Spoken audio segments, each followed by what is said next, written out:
Assalamualaikum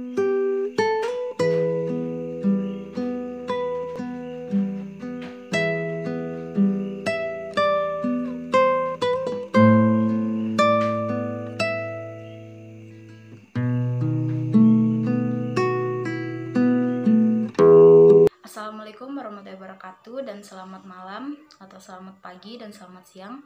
Perkenalkan, saya Musdalifah dari Hubungan Internasional kelas A 2020 untuk mata kuliah Filsafat Ilmu Pengetahuan. Hari ini tujuan saya membuat video ini yaitu untuk melanjutkan dari part 1 sebelumnya, curhat filsafat, di video saya yang sebelumnya. Hari ini video ini bertujuan untuk memenuhi tugas dari Ibu Unis, yaitu dosen pengampu mata kuliah filsafat. Pertama, self-evaluation saya yang pertama itu saya masih kurang percaya diri dalam video sebelumnya. Di sekitar saya juga masih sedikit bising, serta penjelasan saya mungkin terlalu cepat dan sedikit gugup. Untuk syarat berpikir filsafat yaitu ada 7, antara lain: pertama, berani menguji hal-hal kritis yang selama ini diyakini. 2. Berani menguji hipotesis dan memberikan tanggapan terhadap suatu pernyataan filsafat yang paling aneh sekalipun. 3. Bertekad untuk menetapkan pencarian kebenaran sebagai tujuan utama dalam sebuah perdebatan, bukan karena keinginan untuk merasa menang atau mencari kepuasan. 4. Kemampuan untuk memisahkan sikap, pandangan, konflik pribadi yang dapat menghambat diskusi filsafat. 5. Ketika mengkritik pendapat atau argumen orang lain, usahakan terlebih dahulu mempertimbangkan kekuatan kritik sendiri. 6. Memiliki dasar ilmu agama yang kuat agar tidak mudah terkecoh, terpukau, atau tidak mudah menelan mentah-mentah pemikiran baru. 7. Memiliki guru atau tokoh rujukan yang membimbing selama belajar, menjadi tempat bertanya dan diskusi yang terpercaya, berwibawa, serta otoritatif ilmunya. Jadi, syarat filsafat yang belum saya aplikasikan yaitu nomor 6. Memiliki dasar ilmu agama yang kuat agar tidak mudah terkecoh, terpukau, atau tidak mudah menelan mentah-mentah pemikiran baru. Lalu untuk ciri-ciri filsafat yang belum saya aplikasikan dalam kehidupan sehari-hari, semuanya, empat-empatnya, karena saya masih kurang mendalami lagi ilmu filsafat. Untuk kekurangan saya dalam menyampaikan pemikiran saya di video sebelumnya, saya terlalu cepat berbicara dan masih kurang memuaskan, serta pertanyaan saya masih terlalu banyak.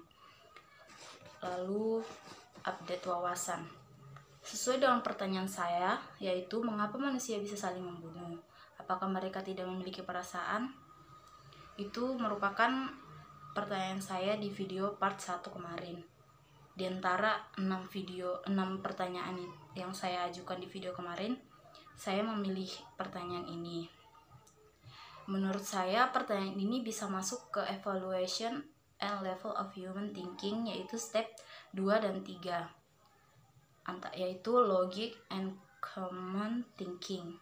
Pada common thinking, manusia biasanya, jika dikaitkan dengan common thinking, manusia biasanya memiliki rasa benci terhadap orang lain seperti rasa dendam serta iri. Bisa jadi karena pengalaman di masa lalu yang mengenai mental mereka, bisa jadi dari keluarga, juga masyarakat terdekat.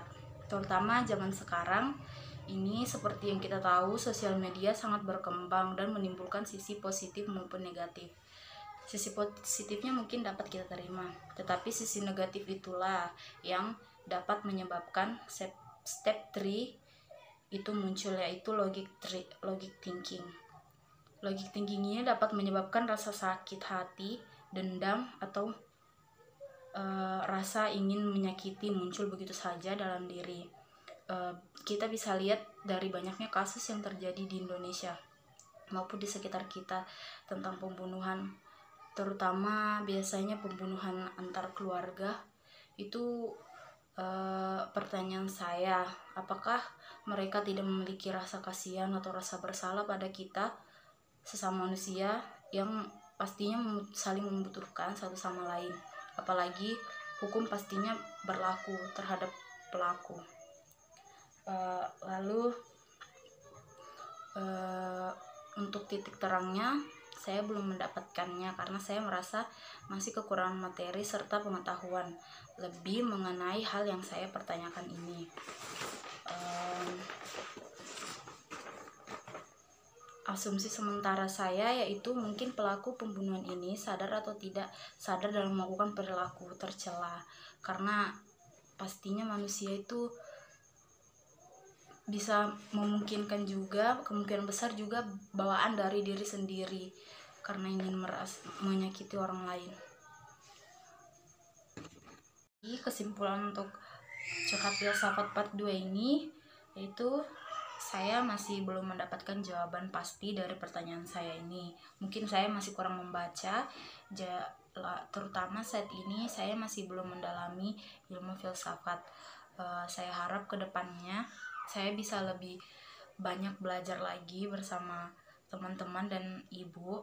Saya harap dengan lebih banyak membaca dan belajar, pertanyaan saya akan segera terjawab. Mungkin itu saja untuk curhat filsafat part 2 ini. Saya harap semua dapat menikmati video saya. Saya ucapkan terima kasih dan wassalamualaikum warahmatullahi wabarakatuh.